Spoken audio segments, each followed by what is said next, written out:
Good afternoon, everyone. Welcome. We are so excited to have you here today to the Capital Area School Development Association Virtual College Fair. I know we probably will have some additional folks still trickling in, but we are excited to kick this off and have you participating in our session today. We have some fantastic schools with us here today. My name is Laura, so I will be your facilitator. So I will be just navigating us through and introducing our folks who are going to be sharing a little bit about their institutions. But before we get started, I have just a few housekeeping items to attend to. So you've probably already noticed this, your camera and microphone are off, so the panelists cannot see or hear you. We still would love to get your questions and feedback, however, so you can use the Q&A button on your screen to type your questions at any time. So this could be for whoever is currently speaking, or if something comes up, you have a question from a speaker from one of our previous presenters, feel free to include that as well. We can answer it in live time, or the facilitators or the presenters can type that in as well. So just keep those coming, and I'll keep reminding you to keep those questions coming. This is just one of many different sessions happening. So we encourage you, sign up for more, check out the schedule on the website and check those out, not only today, but tomorrow as well. We have some more sessions.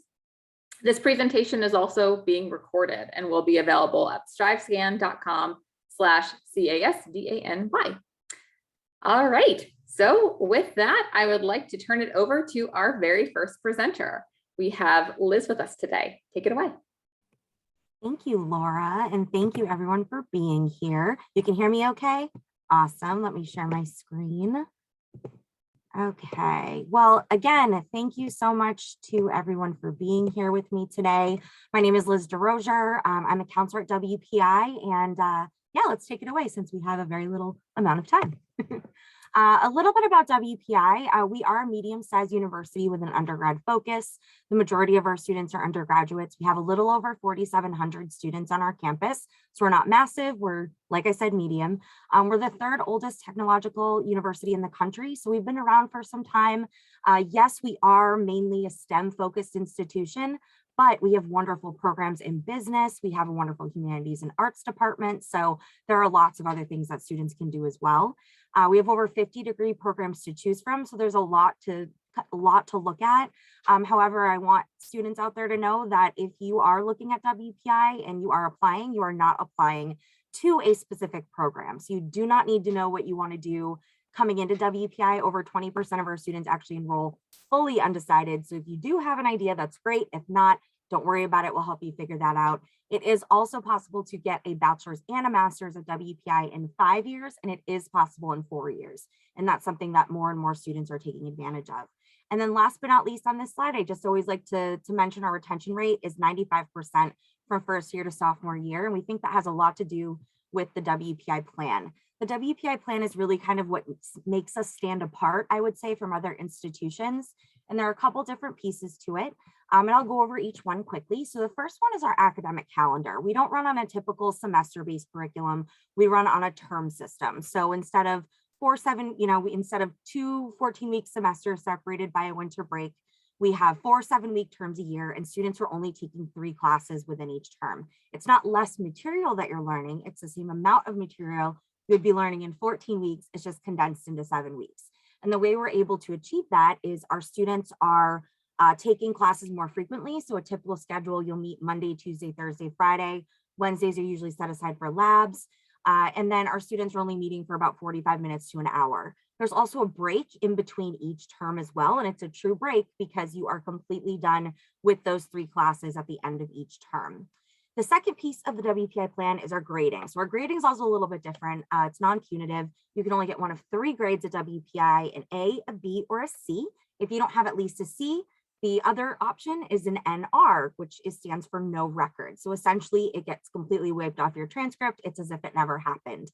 The reason why we have this is we want students to feel comfortable taking risks in their education.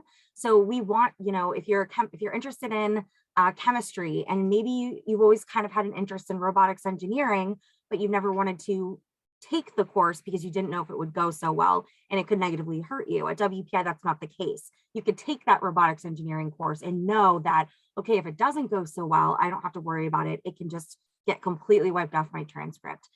So that's the grading. It's definitely a little bit different, and that goes in well with our flexibility. And that's the third piece. The flexibility, we advise you decide. You are given a faculty academic advisor. If you're undecided, you can go ahead and you'll get a standard one, and then we can get you one once you declare your major. But essentially, we will never tell you what classes you need to take. We give you distribution requirements.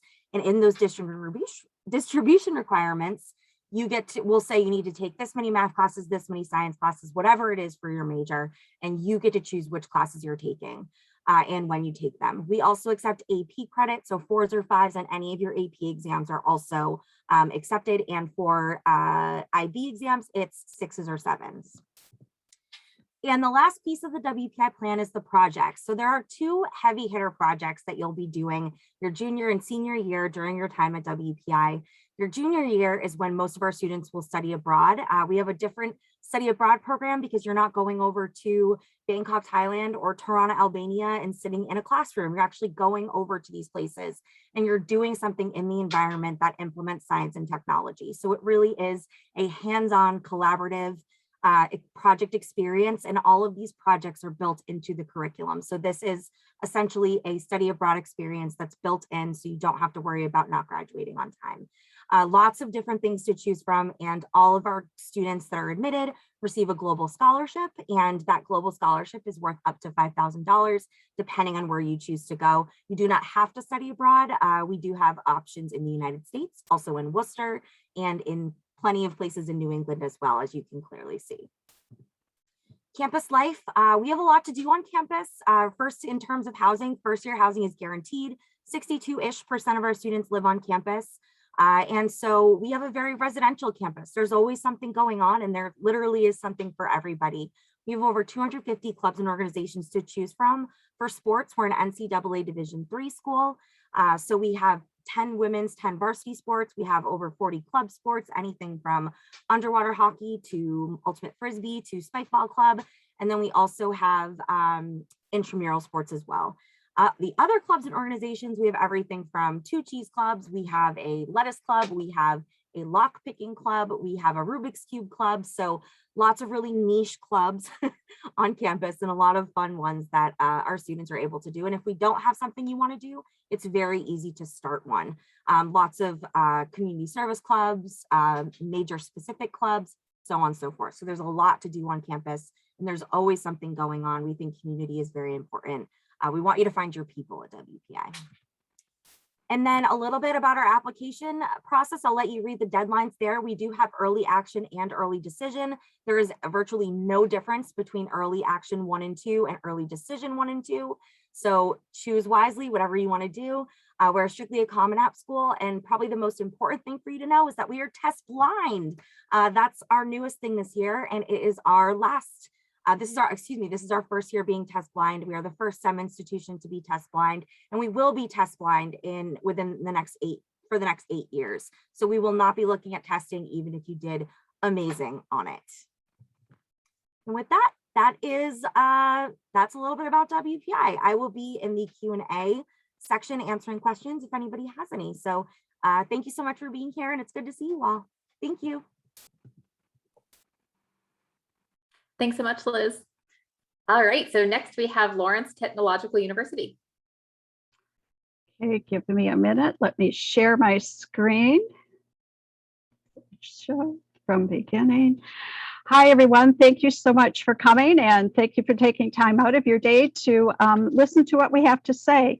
My name is Jane. I am one of the admissions counselors here at Lawrence Tech.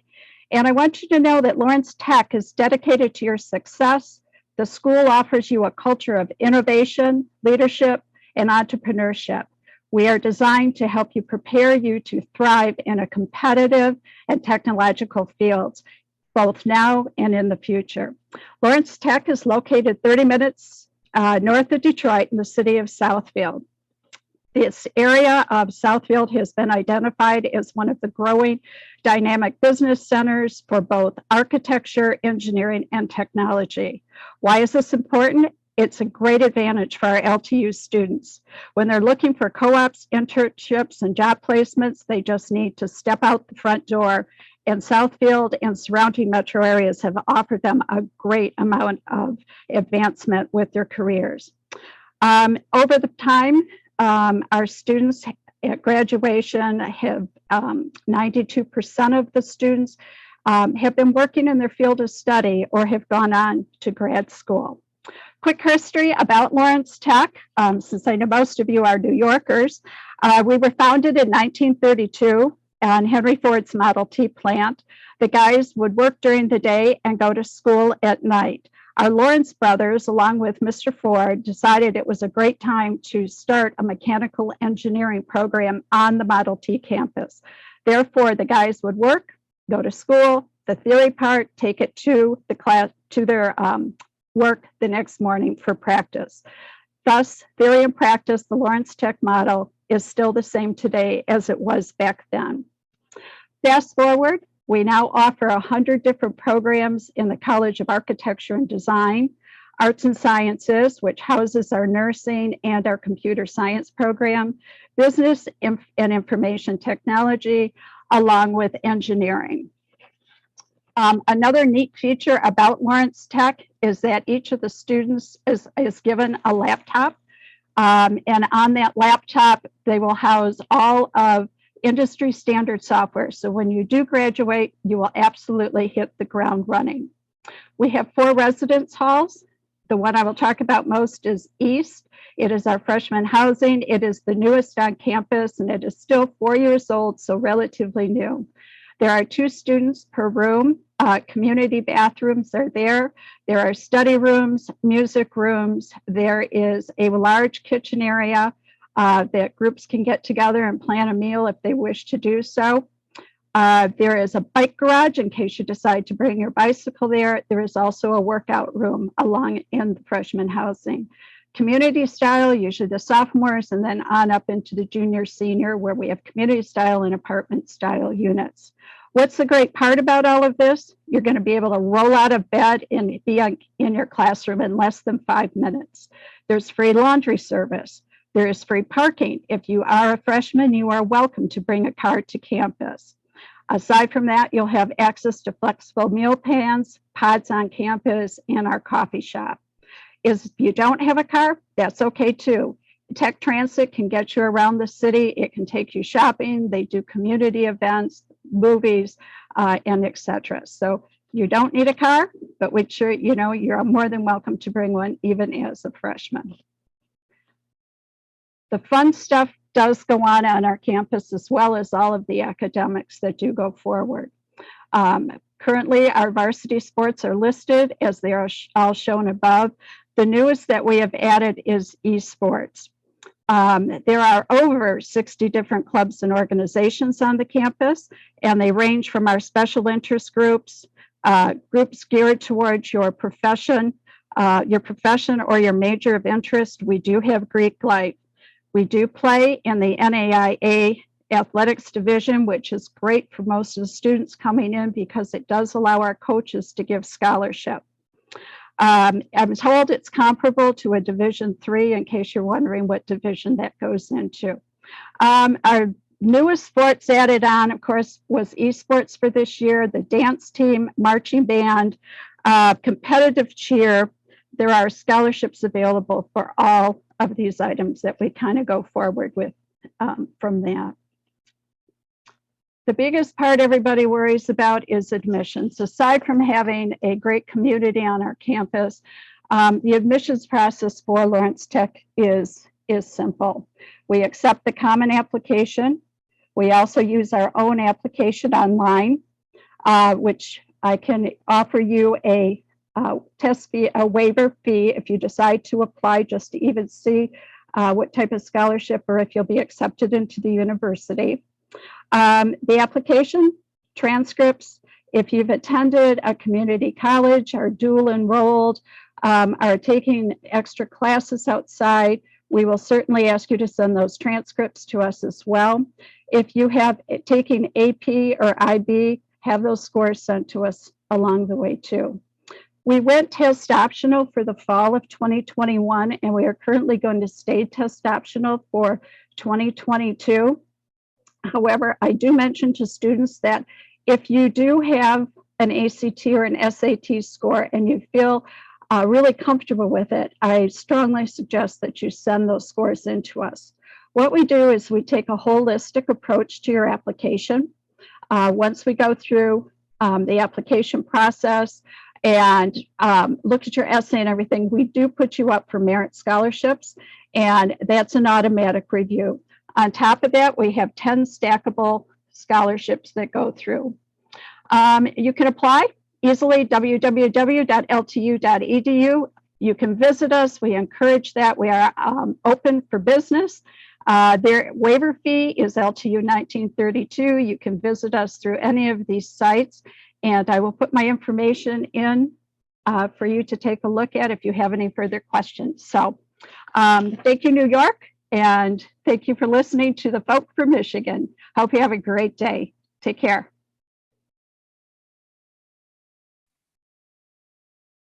Wonderful. Thanks so much, Jane. All right, just want to do another plug that if you do have any questions, please feel free to drop them in the Q&A button. So that is completely available to you throughout our session today. All right, so up next we have Rochester Institute of Technology. Okay, thank you. My name is Molly Lane. I'm a Senior Assistant Director in the Admissions Office at RIT. Some of you are probably familiar with RIT since we are located in Western New York. A few things just in general about RIT. We are considered a large private university. So I think we're currently 10th largest in the country. What we want you to know, though, is even though we're a large university, we're very focused on small classes. So our average class size is about 22 students. We have a 13-to-1 student to faculty ratio. So we feel like this is really important for students to be in a small class. They get to know all their professors, all the students in their class. We have a very diverse population at RIT, so geographically representing all 50 states, 90 different countries. And then we are home to one of 2 deaf and hard of hearing colleges in the country. So we do have about 1,000 students that attend RIT that are deaf and hard of hearing. This allows us to offer not just a minor, but also a bachelor's degree in American Sign Language. So because we're an Institute of Technology, we are very well thought of for our STEM programs, particularly engineering and computing. But we do want prospective students to know that we have programs in lots of different areas. So very highly ranked business programs, art and design programs. We have programs in the health sciences, liberal arts programs. So about 90 different degree programs that we do offer. We offer many of these and even more as minors. So what's really nice is if you come to RIT for, say, engineering, you can do a minor in photography or a language, and we do create space in your schedule to do that. We also offer accelerated dual degree programs, which allow you to get your master's degree in 1 extra year. So we have about 40 different accelerated programs that you can take advantage of while you're at RIT. And then I just like to draw attention to these niche programs that we do offer. I mentioned American Sign Language, but we do have some programs that you cannot find at very many schools. We are the only school in the country to have an imaging science program. We were the first to offer a bioinformatics program. We were the first to have software engineering, but we also have packaging science, which is a great program, museum studies, and mechatronics, which is really big right now. So programs that you really cannot find at very many universities. We would never talk about RIT without talking about our cooperative education program. We have one of the world's largest and oldest programs. We're currently one of only 4 schools in the country that has a mandatory cooperative education program. Many schools have internships and co-ops, but they're optional or it's up to the student to find them. We require students to go out and work full-time in their field to earn their undergraduate degree, and you do have a co-op advisor. So you have a lot of help in doing this. We have 100% co-op placement, and we currently partner with over 3,400 companies worldwide. So obviously the big takeaway from this is our job placement rate. We survey our seniors within 6 months of graduating. So we feel like this is very accurate data because we hear back from over 90% of them.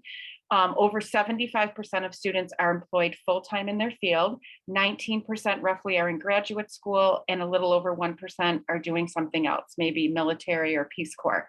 This is overall for all of our programs. You can find this graphic for every program on our website, and there are many programs where we have 100% job placement. So this is just information that we've been compiling for a very long time. Research is also really big at RIT. So unlike many universities, you can come to RIT and start doing research right away your freshman year. Usually students don't do research till they're an upperclassman or graduate student, but we have research going on in all of our programs and students start right away. Many students travel with their professors, they present at conferences, they get published in research journals. So it's a very big part of a lot of our programs. We do have a lot of global opportunities for students. So in addition to our campus in New York, we have campuses in China, Croatia, Kosovo, and Dubai. We offer some of the same programs at these campuses. They're RIT professors, RIT classes. So it makes a lot of sense to maybe do a study abroad and have everything transfer back to our main campus. If you wanted to go somewhere else, we do have study abroad in 55 countries, but you can also do your co-op in another country. So you could do a work abroad. The other side of RIT is the fun side. We're a big school, so we have tons of things for students to do, lots of clubs and activities, sports. We have all of these offered as varsity sports. We're primarily a Division III school, but we are Division I for men's and women's ice hockey. So hockey is very exciting at RIT.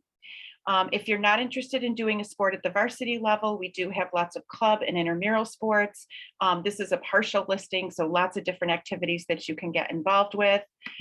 Performing arts, also very big at RIT. We're striving to be the largest performing arts school that does not have performing arts majors. So if you want to be involved in performing arts but not major in it and have a career, we could be a place for you to go. We have tons of performing arts spaces. We have a performing arts scholarship that you can apply for. So we really, really have a very strong performing arts community at RIT. And then my last slide here is just my contact information. If you need, have questions after today, please reach out to me. We also have tons of events going on through our website. We are doing in-person tours and information sessions, but we have virtual open houses going on now where you can learn more about our programs, virtual tours, virtual residence hall tours. You can meet with a counselor virtually in our office. So you can find these different events on our website and register for them to get more information about RIT, but please reach out if you do have more questions. Thank you.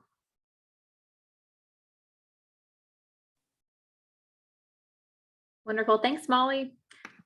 All right, we have Dickinson College up next. Take it away. Awesome. Thank you. Gonna quickly start sharing my screen here. All right, awesome. Hi, everyone. My name is Rebecca Chernia. I'm an Associate Director of Admissions at Dickinson, and I'm really excited to talk to you about the school today. So Dickinson, a little bit different than some of the other schools that we've heard from earlier. We are a small liberal arts college, and we are located in central Pennsylvania. So we're about 30 minutes south of Harrisburg, and then about 2 hours away from DC, Baltimore, and Philly, and then about 3.5 hours away from New York City. So a really nice triangulation of all those major East Coast metro areas. Carlisle itself is a small but vibrant town. It's home to about 20,000 people, and we're located right in the heart of that historic downtown. So we have this beautiful, defined, collegiate feeling campus. You have the nice old limestone buildings, mature trees, red Adirondack chairs scattered throughout the academic quad, but then you step right off of campus and you have 50 locally owned shops and restaurants. You have the independent movie theater. You have the town square that hosts the farmers market on Wednesdays. So there's always stuff happening both on and off campus. I also want to touch a little bit on the history of the college. It is very interesting history, but more importantly, it's very relevant to where we are today as an institution. So Dickinson is quite an old school. We were actually the first college created in the newly formed United States. So we were formed 6 days after the signing of the Treaty of Paris. And that is not a coincidence. That was by design. So our founding fathers knew that we needed a new type of higher education to educate new leaders for this new country. So a very ambitious ambitious goal, but I think they found the right person in our founder, Dr. Benjamin Rush. He was a fairly progressive person for his time, and a lot of the things that he believed about higher education, the purpose that it serves in society, we very much hold on to today. So something you might hear when you're on campus or hear people talk about Dickinson's commitment are what's also called the 4 pillars. And the 4 pillars are the basis of a Dickinson education and experience. So no matter what a student wants to study, no matter what they want to do in life after graduation, we want to make sure they walk away being future focused, sustainable, global, and engaged. As far as our student body goes, we have a little over 2,300 students, and those 2,300 students come from almost all 50 states in the US. We are still working on the Dakotas, and then about 15% of our students are true international students. They represent about 50 different countries around the world, and then an additional quarter of our students identify as a student of color. Due to our smaller size, we are able to offer robust student support services and infrastructure. So you can see here our average class size is 14 students and our student to faculty ratio is 8:1. Our programs that we offer are very much in the liberal arts college vein. So international business and management usually sees the most graduating seniors every year, but we are quite well known for our history, law and policy, political science, and English programs. But at the same time, about a third of our students are science majors as well. So we really do encompass kind of the full spectrum of the liberal arts college. A brand new program that we just started this year is a major in data analytics. So data analytics is something that you'll see at plenty of large research universities, very rare for a liberal arts college to have that program. So we're really excited to be offering it. We think it's a great marriage between technical quantitative know-how and a liberal arts background. So great interest in that program from both current and prospective students. Those 2,300 students are also involved in over 120 clubs and organizations. Like many of schools here, we are a Division III school. We participate in the Centennial Conference when it comes to athletics. Question I'm asked all the time is what's our most popular club on campus? And I can't really answer most popular club, but if I had to boil it down to a theme, I would actually say community service. So our students care very much about the world around them, both on a local and global scale. So I feel like just at some point in any Dickinsonian's career, they will give back to the world around them. One of the pillars that I wanted to touch on, you heard me mention it, is global. Global is really huge for us. And you can see here, 65% of our students do study abroad. We run 18 of our own programs all around the world. And then through our partner programs, students will have more than 50 abroad options to choose from. We also have great percentages of science majors, student athletes, and first generation students studying abroad. And historically, those are very underrepresented populations in abroad programs. The other pillar that I like to talk about as well is sustainability, because Dickinson is an incredibly green school. If you're looking at any cool schools, green schools list, Dickinson will be somewhere on there. Last year, we did accomplish an almost decade-long goal of becoming carbon neutral, so something that we are incredibly proud of. One of my favorite sustainability initiatives that we have is the Dickinson Farm. So the Dickinson Farm is a USDA certified organic farm, and a lot of that produce actually does end up back in the dining hall. So you think about eating local, farm to table, it doesn't get much fresher than that. The farm also creates some really cool volunteer opportunities for our students. Even if our students aren't interested in a career in agriculture, but they have an interest in food systems or food justice, like where does our food come from? Where does it go? There's really cool opportunities to volunteer with the farm. I also want to touch a little bit on admissions and financial aid. So as far as admissions goes, Dickinson does have a very holistic review process. So we really do understand that there is a person on the other side of that application, and we want to try to understand and know as much as possible. College, first and foremost, is an academic endeavor, so we will spend some time with your transcript, and we always review students in reference to their school.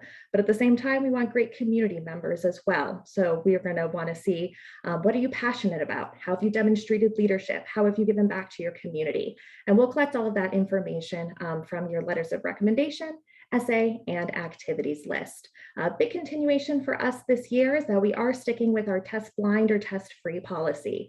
So like WPI mentioned, same deal with us.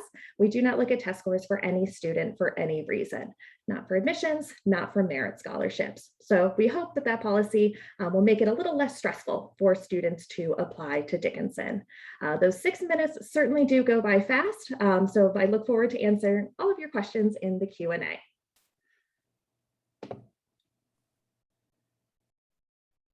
Thanks so much, Rebecca.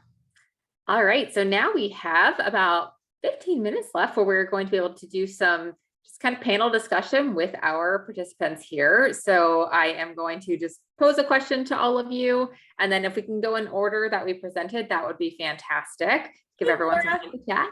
It's Maria College, Katie. I'm just finishing up. I didn't present yet. Oh no, I'm so sorry. It's okay. And it Thank you won't for take me that interrupting long me. at all. Great, go so for I was it. like, we could do Q&A too, but my name's Katie Lesko and I am with Maria College. I will keep it short so we can definitely get to Q&A because that's my favorite part. And let me just share my screen here and we will keep moving. So, sorry about Katie, that. please take your full 6 minutes. Yes, now I'm hold on one sec. I love it. So my name's Katie Lesko. I've done admissions work for about 20 years. Thank you so much for all of you for being here. I'm representing Maria College today, and Maria College is actually a small college in Albany, New York. It is around 850 enrolled students. And so when you listen to all of the colleges that have presented so far, you can see all of us represent a different type of institution. We represent different sizes, we represent different locations. And so as you're going through the college search, it's great to hear panels like this because many times colleges might be too far away for you to go to, but you can understand what it means to you in your own backyard. And we are a own backyard kind of institution because they're commuting students only, there's no residence halls. And so as you start to think about schools that you'd like to attend, colleges that you'd like to attend, you can think about what you're trying to balance. Most of our students are balancing life priorities in addition to coming to school. So education might be their first option. Education might be many of the things they're trying to balance. We have about 83% of the students transferring into Maria though. And so what happens in this search process is students will choose based on what they're thinking at the time. And after they get into college, they might see that the major that they chose might be different, or what they're really wanting to do with their life, or their life circumstances change. And so it's great to have this option of a school to be able to come back to or come into with a little bit of credit and then be able to maybe change your life goal or something along those lines. Maria is healthcare relevant with liberal arts. So we appreciate the way Dickinson talks about liberal arts and Dr. Rush's philosophy. We appreciate the technology pieces that Lawrence and RIT and WPI brought to the table. And colleges like Maria see that as an option as well in their experience. But sometimes instead of offering lots of different majors and lots of things, colleges of our size just really hone in on one topic. In some ways, we would be a school in another large institution. In our world, we are our own college. And so these are the types of majors that we offer, with the PNC and the nursing being the largest programs at Maria. We, in some ways, do a learn and earn option where students come in, they receive the education, they get their license, and then they come back for a second degree. And so we see a lot of students returning for second degrees at Maria and continuing then their education, but they're taking it in what we consider stackable and relevant degrees. So the degrees are stackable, meaning they can come in for one degree and then continue on, or they can come in for one degree, work for a little bit, and then come back for another degree from Maria. It's the opportunity programs that make Maria such a special place. And so we do offer an HOP program, which is New York State. And then we also have a HOPE program, which is our own program. It's for students that are academically and economically at a disadvantage. They might need more support academically, but if given that support, they can be successful. And we're consistently looking for those types of students at Maria College. We have a support services that focuses on the academic transitions, social transitions, and the career services transitions after students are graduating from Maria, or while they're we're getting ready to graduate. It's less of a school that you'd come to with a large sports teams. We don't have any, or a huge social scene because most of our students are commuting, or all of our students are commuting. But it's a school that the primary focus is to get the education to be able to graduate and go into the workforce. That's what we want to do, and that's what we want to give students opportunities to do. The application process is pretty simple. You apply, and then there's materials, and we'll walk you through that. And financial aid, we really lay out an affordable private school price with funding options from our own scholarships and then state and federal funding, but in loans. And then because we have a very different population of adult students mixed with transfer students, mixed with first year freshman students, first year from high school students. Sometimes the tuition reimbursement from other employers happens because students are working and then they realize their employer benefit will pay for a Maria education. And we work with students on flexible degrees, flexible classes, so they can work and go to school at the same time. I'm just going to say thank you so we can get to Q&A. Thanks, Laura. Thanks, Katie. And again, appreciate your understanding there. Glad we were able to still hear your full 6 minutes. All right. So with that, I am going to pose our first question. So what advice would you give someone going through the college search process? And you said to go in order, I think you said, right, Laura? Yes, that'd be great. Right. Okay. So I would say my biggest piece of advice for, probably any school is to just on your application, be yourself. Don't be who you think we want you to be. Be genuine and tell us about you as a person. We really are interested, obviously, in the academics, but also in who you are as a person and what you're involved in. And, if you have a story to tell, that's also a big piece of it as well. I will probably bank off on that as well. The other piece that I really like to tell students is that, especially in their essay session, if they've had tremendous grades starting from 9th grade going forward, and all of a sudden there's been a real dip for a semester, we know that something traumatic may have happened. Don't be afraid in your essay that most of us ask, what is the one obstacle you've had to overcome in your life? Don't be afraid to let us know that something traumatic happened along the way, because many times we can go back and say, okay, you could get this next scholarship. Why can't we do it? But sometimes from the admission standpoint, we work for you and we want to know so we can help make your application look the best when it goes for review at a scholarship committee. And I would agree with those things as well. And I would say that, visiting is really important if you're able to do it. I know last year it was really hard. It's getting a little easier, but I have a son who, didn't even want to visit a certain school. And then after we did, that was where he wanted to go because he could picture himself there. So if you're able to visit a school in person, it's really important to see if you can picture yourself there and feel part of the community.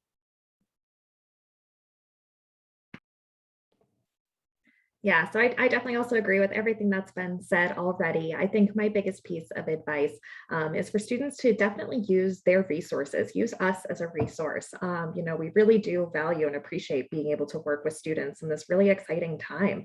So we would love to get you connected with faculty, with students who maybe have a similar interest to you.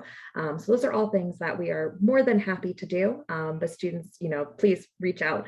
I think it can also help related to that fit piece, related to visiting. That can definitely be very helpful. And I'll just add one piece because everything's always right, that I'll add one piece where I'd say that if you own it. So we have a saying, and anyone that works with me will always tell you that I say to colleagues, own it, just own it. Your decisions can't be wrong if you own it.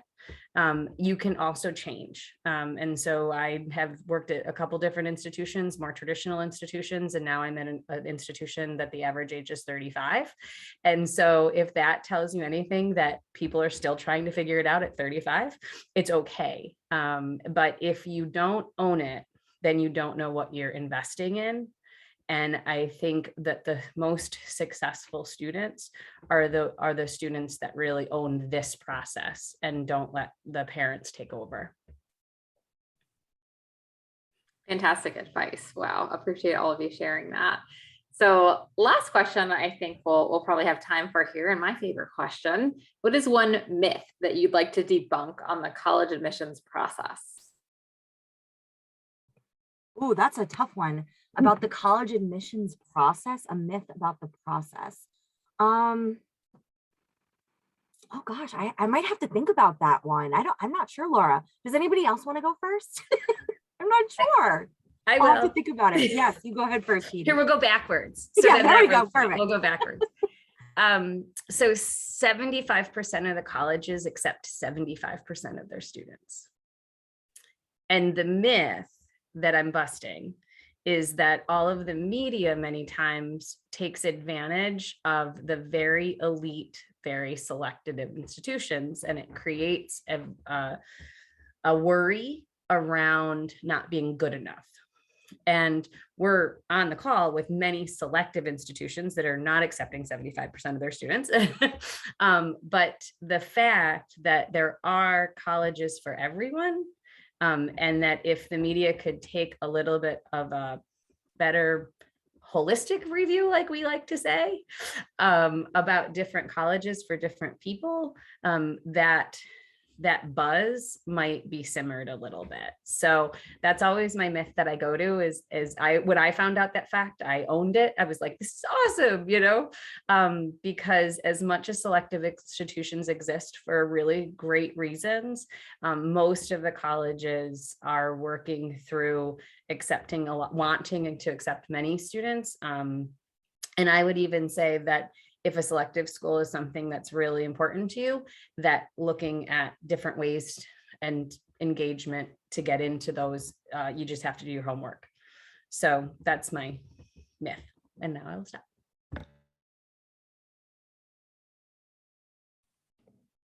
Oh man, yeah, I was gonna say, Kate, that is such a good one. I honestly don't know. Yeah, if I can come up with anything even close to that, it was really good. I feel like maybe a myth that I would like to debunk, and it's definitely very specific for a particular subset of students, but it's kind of a lot of that stress and fear surrounding early decision, and those kind of application pools. I hear a lot of those, oh, you won't get any merit scholarship, you won't get any financial aid, nothing about that. So definitely do for schools that if you want to apply early decision and you're truly passionate about, kind of going back to what I said earlier, use us as a resource. We're definitely happy to, work with you, have those financial conversations. Just speaking for my institution, we do award merit scholarships and financial aid to our early decision students at the same rate. There is no difference. And I know we're not the only ones that do that. So definitely same deal, using your resources, not necessarily just kind of falling into the trap of what we hear from media, rumors of well-intentioned family and friends. I would say, I think a myth is that a lot of students think there's one perfect school for them and they have to find it, and it's not true. There is more than one school that you would be perfectly happy at. So, being really stressed out to find that perfect school that's going to meet everything that you're looking for is probably not a reality. And there's lots of schools that you would be, fine with and you'd be happy with. So just have a list of things you're looking for, do your research, and whatever school you end up at, it's going to be fine. And it's not forever if you don't like it. You can transfer, it's not something that you have to continue to do if you're not happy there, but make it fun, the process, because it can be. Yeah, you've all given some really good examples. I think my biggest debunked myth is when students do look for schools, we were talking about the elite schools, and they see these, oh, I know we've got an average 3.4 GPA. I usually tell students, don't look at what has been, look at what you are now. And if you've got a 3.0 GPA, submit that application. If you've got a waiver fee, submit the application. Somebody's going to look at it. So don't cut their kids. I feel today they look at what's out there and say, I can't do it. And I look at them and say, you're not going to know unless you try. So my big thing to kids is admissions people work for you. You're paying the money to go to school. We're the people that are trying to get you what you're looking for to do. So I don't know, but all your answers were great. So best I can offer. Yeah, and kind of just I guess my last 2 cents to add on to everything is really kind of a little bit about GPA. I don't know, it's probably the same for most schools, but I think students get so hung up on like, oh gosh, like my GPA isn't the same. I know for WPI specifically, like our average GPA is a 3.92.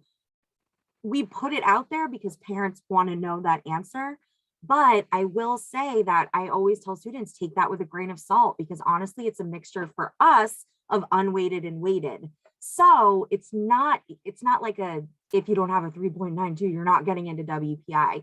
It really is a holistic process, but I think a lot of schools or a lot of students get really nervous about the GPA piece of it. And it's not just about the GPA. A lot of schools want to just see that you're challenging yourself and that you're taking as many difficult or as many courses that you possibly can, and that you're doing the best you can, I think is a big piece of it. So that's what I would say.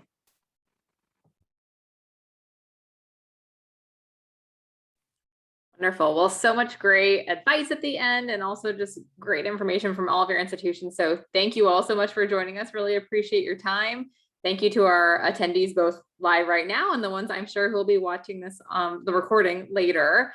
So just one last little piece of information, or request rather, when you close this window, there will be a link for a very quick, just 5-question survey. So would greatly appreciate any feedback you can provide on that.